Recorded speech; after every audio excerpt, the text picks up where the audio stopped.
Welcome to my tutorial editing. Paano ko ginawa ang video ito?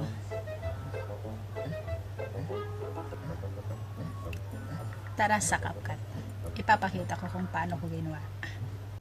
Ito guys, isang video lang pero dalawang clip. Ito yung sa unang clip, yung nakaupo, tapos kunwari ini-ignore yung kasama niya. And then ito naman yung second clip, yung lakad-lakad ka lang, yung sa gitna ng upuan. Select new project. Select natin yung video na ginawa natin. Then dito guys, hanapin na natin dito yung starting point nitong unang clip. Split natin, then delete yung nasa left side. Then move tayo, hanapin natin dito yung end ng first clip. End ng first clip, and then split. Then move tayo sa starting point ng second clip. Yan. Pag okay na, split natin. Then delete yung nasa left side. Then move tayo sa dulo. Mag-delete din tayo sa dulo. Split, then delete yung nasa right side. Then ngayon, yung unang clip, yung nasa unahang clip, pindutin natin, tapos hanapin natin yung overlay. Yan. Pag naka-overlay, hanapin na natin agad yung remove BG. Then, naka-auto removal kasi ako naka-pro, kaya auto removal yung gagamitin ko. Pag nag-green na yung nasa gilid, yung circle, tagal yan, medyo matagal ang pag ano niya. Yan, pag nag-green na, saka natin pinutin yung check. Ngayon dito guys, pansinin natin yung nasa screen, medyo hindi siya okay. Tapos, ang gagawin natin dito, hanapin natin yung duplicate. I-duplicate natin yung main clip. Tapos, saka natin ibaba. Hanapin natin ang overlay. Pagka-overlay, i-drag lang natin papunta doon sa pantay ng unang clip at saka second clip. Then, i-remove BG din natin. Hanapin natin ang remove BG. Auto removal kasi naka-pro ako. Pero pag hindi, mag-brush lang kayo. Customize cutout ang gamitin.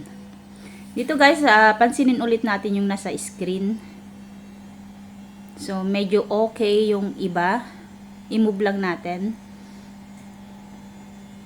So, sa part na to, hindi siya okay. Ang gagawin natin yan, parang dumaan siya sa gitna ng katawan ng nakaupo. Ang gawin natin, dahan-dahan natin, tapos tignan natin kung saan siya pwede. Split lang natin, split lang. Split lang siya. Tapos move tayo ngayon sa kung saan hindi siya okay. Yan, dito, yung part na yan. Split natin ulit yung nasa baba. Tapos split din natin yung nasa second layer. So move ulit tayo. Hanapin natin yung hindi okay. Yan. Dahan-dahan lang. Yon, yung part na yan. So, split natin yung second layer. Tapos, split din natin yung third layer. Then, move ulit tayo. So, yan ulit. Hindi siya okay. Yung part na yan. Sige pa. Yan. Split natin yung second layer. Ganun din yung third layer. Ngayon, okay na. I-back natin sa simula. Tignan natin kung okay na siya talaga. So, ayan. O yun, yung part na yan, hindi pa siya okay. Ang gagawin natin, hanapin natin yung layer. Layer. Tapos, pagpalitin lang natin yung pwesto. Then, move ulit tayo sa mga na-split natin kanina. Ito, yung part na yan. Pindutin lang natin yung third layer. Tapos, pagpalitin lang din natin ulit yung pwesto nila. Then, move ulit tayo sa mga na-split natin kanina. So, sige pa. Okay na.